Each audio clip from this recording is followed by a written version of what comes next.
We live in a rich and complex sensory world, but I'm sure that you can appreciate too that there is, in fact, far too much information for us to deal with at any given moment. Nor should we want to deal with more information than is necessary. Perception is not just about seeing and hearing what's around us. Arguably, a far more important function of our senses is to tune out what's not important.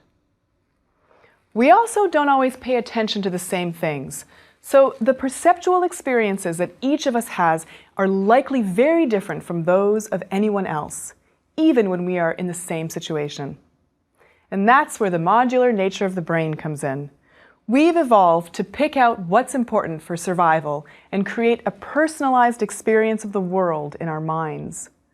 With no sense do we do that more than with hearing.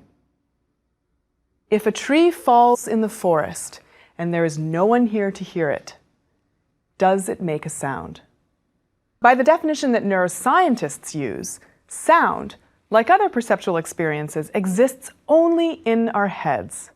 Like color perception, sound is a psychological experience of a physical feature of our environment. Color is our interpretation of different wavelengths of light reaching the photoreceptors in our eyes. Sound is our interpretation of different amplitudes and frequencies of sound waves reaching our inner ears. Yet unlike light, which can be described as composed of packets of energy, or odors which contain molecules of whatever you're smelling, sound waves don't actually contain sound. We hear sound because our ears convert waves into electrical signals which our brain can organize and interpret. As in vision, there may be other sound waves present in our physical environment, but if our ears are unable to sense them, we cannot hear them, of course. As we've learned, the brain cannot perceive what the body cannot sense. If there is no one to hear it, the tree doesn't make a sound. What the auditory system actually senses are small variations in air pressure, variations that oscillate from slightly lower pressure to slightly higher pressure at a relatively restricted range of frequencies. That is, how rapidly those pressure changes occur.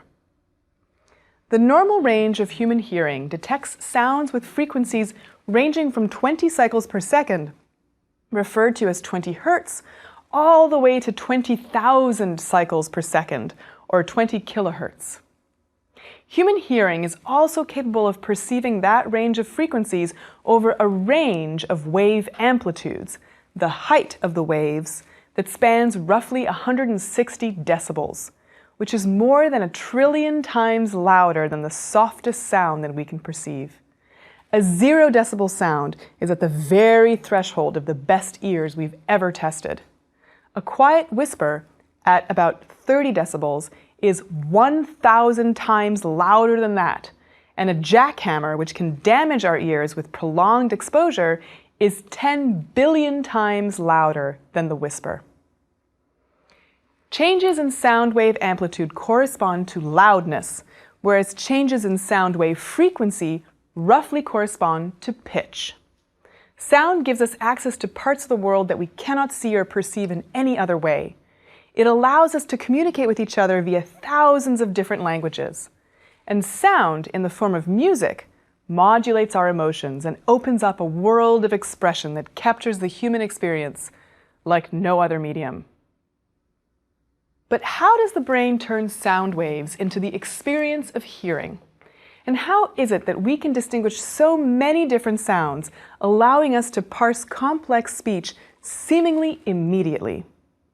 As it turns out, the illusion of coherence is just as strong in hearing as it is in vision, if not even more so.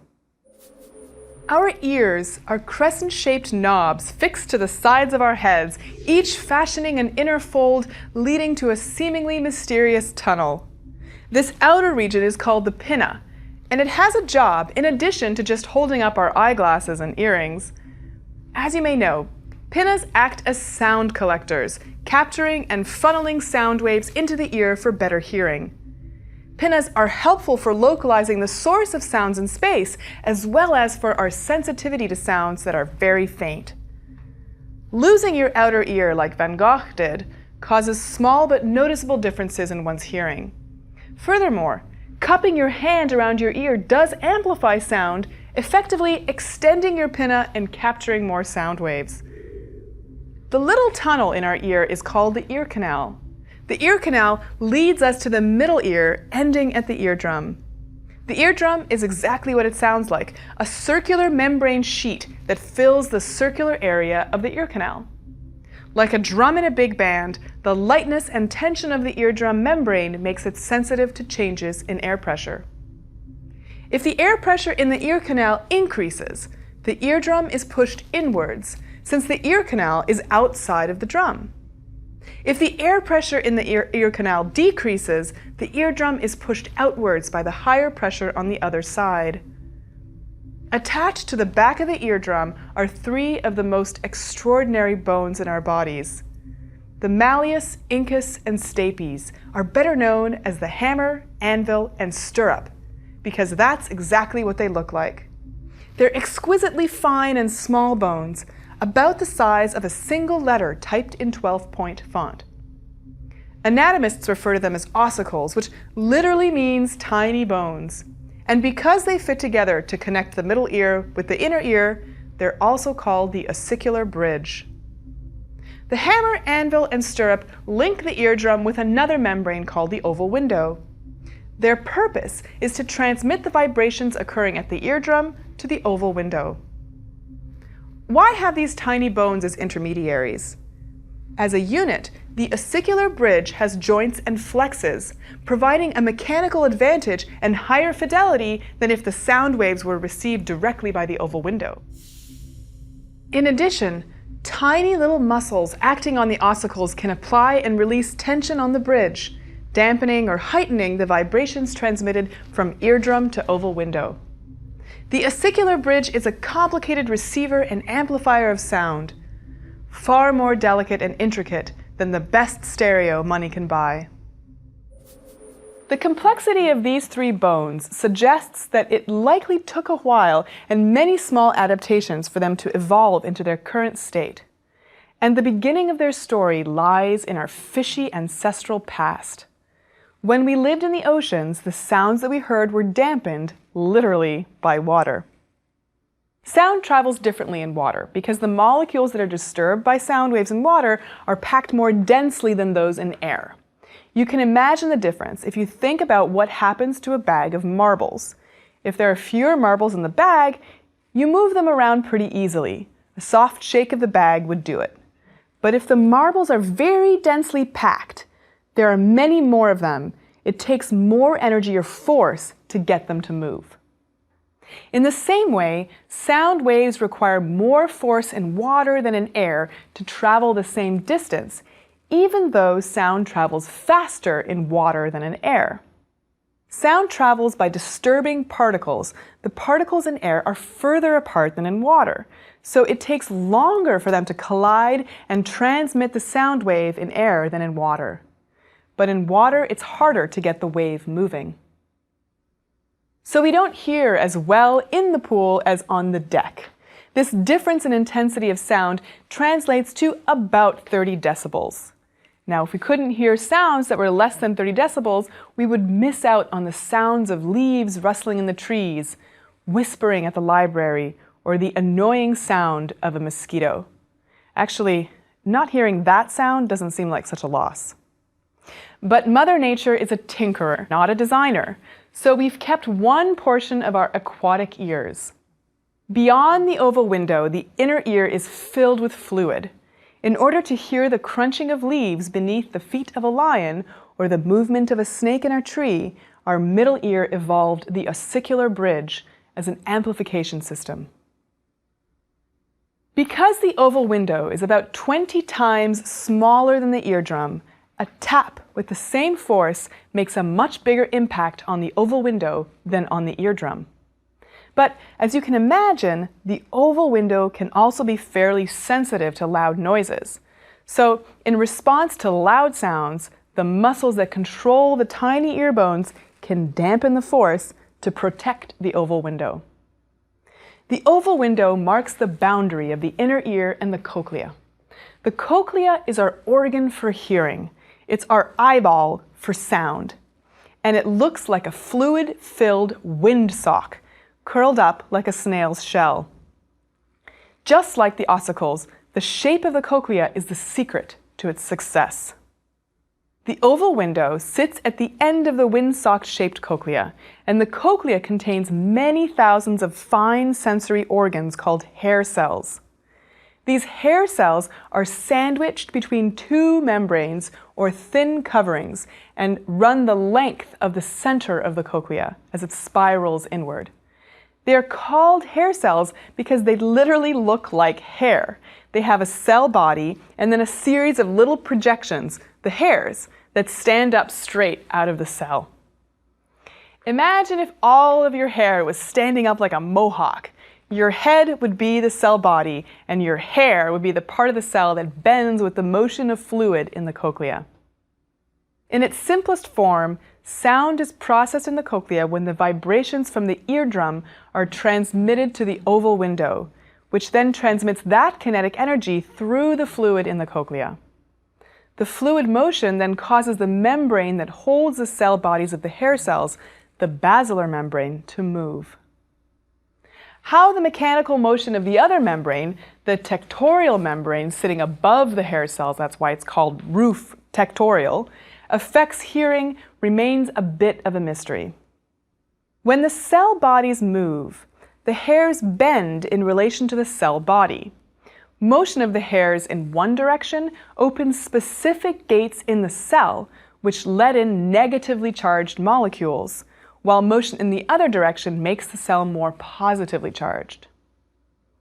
Like the photoreceptors in the eye, the hair cells convert the sensory stimulus, the sound wave, into the language of the brain, electrical impulses, which enter the brain via the auditory nerve. An extraordinary feature of the cochlea is the tonotopic layout of the hair cells. By tonotopic, I mean the mapping of sound frequency or tones to the physical arrangement of the cochlea. Here's a thought experiment to show you what I mean. Let's take our cochlea and unroll it, showing the nice windsock shape I was referring to. Now, let's play a series of pure tones for our cochlea, as in an ascending scale on the piano.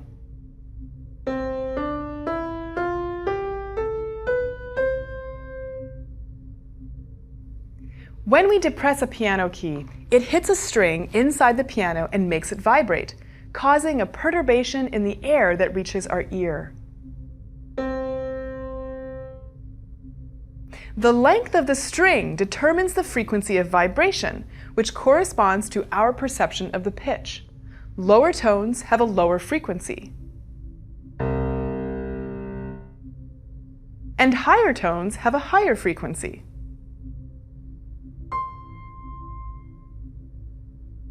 When we play these tones, what happens in the cochlea? Real-world experiments have revealed that higher frequency sounds vibrate the basilar membrane, which holds the hair cells at the narrowest and stiffest part, the base, whereas low frequency sounds vibrate it at the apex, where it is the widest and most malleable. The reason is that shorter wavelengths peak earlier at the base of the cochlea, whereas lower frequencies have longer wavelengths, so they cause the hair cells closer to the apex or the wider part of the membrane to show the biggest responses. Then, the auditory nerves that are reading these responses can send messages to other parts of the brain that distinguish between low and high frequencies based on which parts of the cochlea showed the greatest change. Of course, most of the time we find ourselves in an environment with a complex spectrum of sounds with many composite frequencies.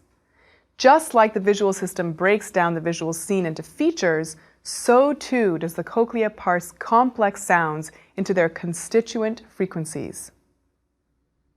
Then, once again underscoring the binding problem, the auditory cortex somehow puts the parts back together and we hear one coherent sound. The cochlea is safely nestled inside the bones of the skull, surrounded by your head. I mention this because bone conducts sound, but is a much better conductor of low frequencies than high frequencies. Have you ever had the experience of listening to your voice in a recording and thinking, gee, do I really sound like that? You surely recognized that your voice sounded a bit higher than you're used to. That's because the low-frequency components of self-generated sounds, like speech, are transmitted via your skull bone to your cochlea, where they combine with the auditory sounds of your voice coming in through the ear canal.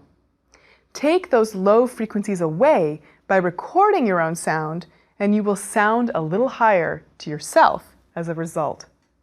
Once again, we see that sensory experience is subjective. Only you sound like you to you. Other people know what you sound like to them, but nobody else knows the way that you sound to yourself.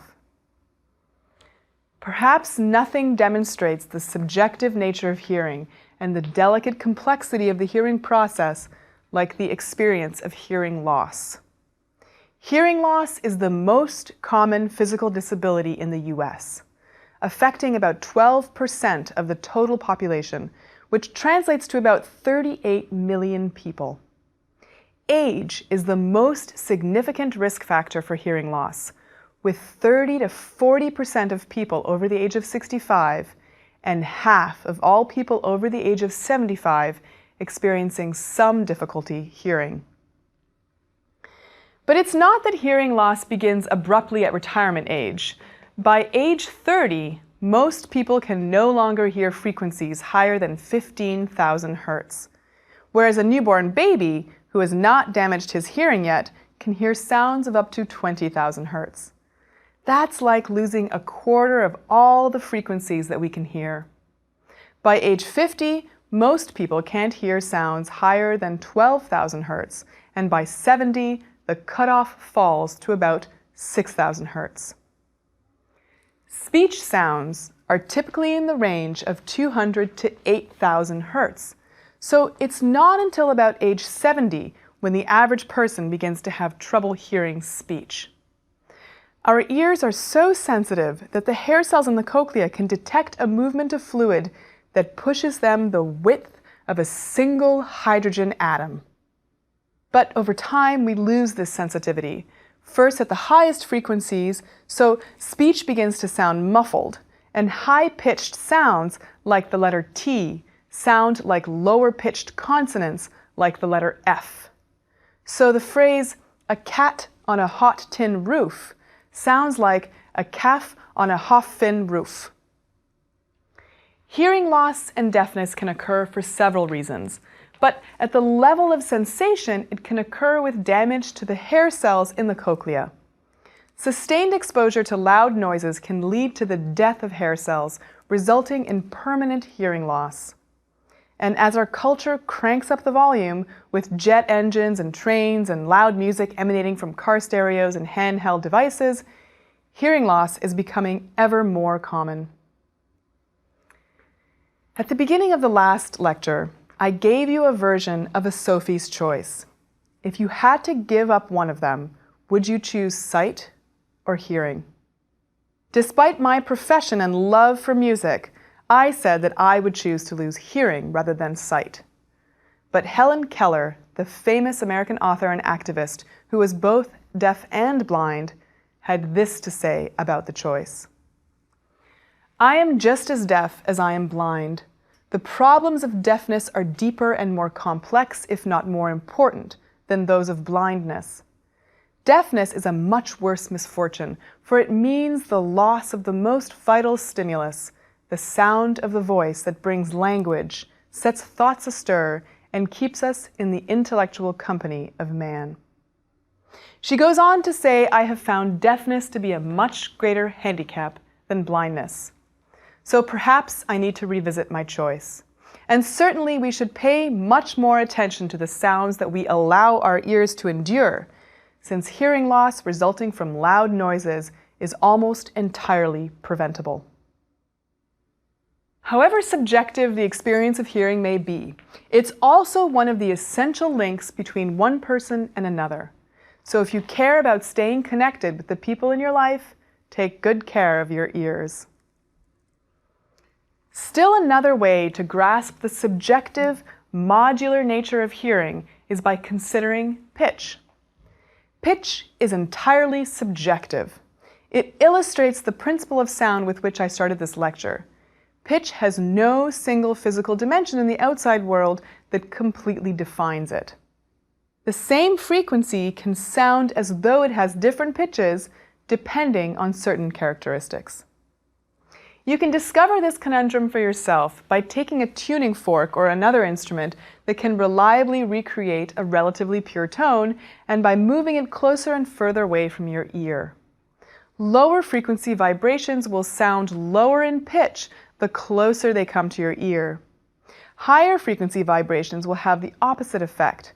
Closer to your ear, they will sound higher, but as you move it further away, the sound will get softer, but the pitch will also get lower. This is a version of the Doppler effect. We often experience the Doppler effect when a car whizzes by us. It's not just the Doppler effect, however, that messes up the relationship between sound waves and pitch. Background noise can also affect pitch perception, as pitch seems to be relative. Against a cacophony of low-frequency sounds, a tone will sound higher than if it was embedded in a background of high-frequency noise. How is this possible? Well, it turns out that producing a pure tone, one with no frequencies other than the fundamental frequency, is next to impossible. Our everyday experience of sound is as a complex waveform. Even your most accurately tuned piano produces not only a fundamental frequency with each depression of a key, but also a series of well-defined harmonics corresponding to the resonant frequencies of the different components of the instrument, the string, the wood, and so on. The frequencies that generally accompany a fundamental follow a fairly specific pattern, so much so that if you just played the harmonics of middle C and eliminated any sound at the actual fundamental frequency, so you're not actually playing the middle C, your brain would still interpret the sound as sounding like middle C. Once again, we have an example of how the brain fills in aspects of the world to help us make sense of it. Just as in the case of the blind spot in our visual field, where the optic nerve exits the retina, the brain fills in the fundamental frequency, because most of the time, the fundamental is what lays the groundwork for the complex sound pattern. We don't usually hear all the harmonics of middle C without middle C actually being in the environment. Given that the experience of sound is a creation of each individual's mind, it's not surprising that some people prefer some sounds over others. Each musical instrument produces a unique signature of harmonics, and this signature is what allows us to distinguish a piano from a violin from a voice, and also to tell the difference between one violin and another, or my voice from someone else's. This signature or characteristic sound is called the timbre, and each of us will have a subjective preference for different timbres. That's why some people prefer one singing voice and others prefer another. And some people are better at distinguishing pitches than others. I'm sure you've met someone who claims he or she is tone deaf, or maybe you characterize yourself that way. But if you can distinguish the voice of your mother-in-law from your aunt on the phone, you're certainly not tone deaf. What you might have trouble doing is pitch matching. That is, repeating a pitch that you hear someone else play or sing. Still, most people can recognize a familiar melody regardless of whether it's being played in the usual key, that is, the pitches are as written by the composer, or if it's been transposed into a new key or played by a different instrument. The actual notes are different, but the melody is easily distinguished. In fact, left to our own devices, when asked to sing a familiar melody, most of us will be pretty accurate in terms of picking the right key. We may just prefer listening to different tunes. But music, like any art form, is not purely about sound, regardless of how much we might think it is. There's been a debate in the opera world recently concerning the extent to which looks should matter. The stereotype of the overweight opera singer doesn't hold true in major houses anymore. Take a look at the roster of singers performing at the Metropolitan Opera in New York, and most, if not all, could pass as beautiful in any industry. Now, you might argue that opera is a special case, since it involves visual aspects of theater and singers are embodying characters on stage. It's hard to believe that an overweight middle-aged soprano can accurately or effectively portray a 15-year-old Japanese bride, as in Madama Butterfly. Some singers, of course, can suspend your disbelief with vocal prowess alone, but there are enough svelte beauties these days to choose from, so directors can be very picky. But surely in pure musical forms, like an orchestral performance, the visual component should not make a difference. Well, a recent study of classical music competitions questions this assumption and underscores the idea that hearing and vision are, in fact, far more related than we think. In a paper published in the 2013 Proceedings of the National Academy of Sciences, a series of 7 experiments showed that despite the fact that people claim that music supersedes visual information when we evaluate a performance, participants were far more reliable at selecting the winners of musical competitions based on silent videos than when they listened to the audio versions only, or even when they had access to both video and sound. This finding is remarkable, but not surprising to someone familiar with the McGurk effect, an illustration of the interaction between hearing and vision in speech. When you play a video of someone saying a syllable like ga, for example, but substitute the audio recording of someone saying a different syllable like ba, people actually report hearing the sound da, which was not present in either recording. This interaction between hearing and seeing underscores the binding problem once again. How does the brain create a cohesive experience when different components of sensation are processed by different parts of the brain? While neuroscience doesn't have a complete answer yet, it has found tantalizing hints in unusual medical cases where people's senses somehow become crossed. It's not just within one sense that our brains need to reach across modules and pull together a coherent experience, but even across different senses. And our very experience of consciousness, the way we think and experience our sense of self, how we talk to ourselves in our heads, illustrates this key concept. Different parts of our brain might be doing different tasks, but our brains function in parallel, and we experience the world, both inside and outside of our minds, as coherent. You might have heard the term synesthesia. It describes a neurological condition in which 2 or more senses are crossed. We also call this hyperbinding. The most common form is grapheme color synesthesia, in which people see letters and numbers in color. I'm one of those people. I never understood how anyone could remember a name or a phone number if all the letters or digits were the same color. But there are other synesthetes with far more interesting crossings. People who taste shapes, or who hear sounds in color, or who feel words. Each of these syndromes involves hyperbinding, when the brain binds together different features of an experience in error.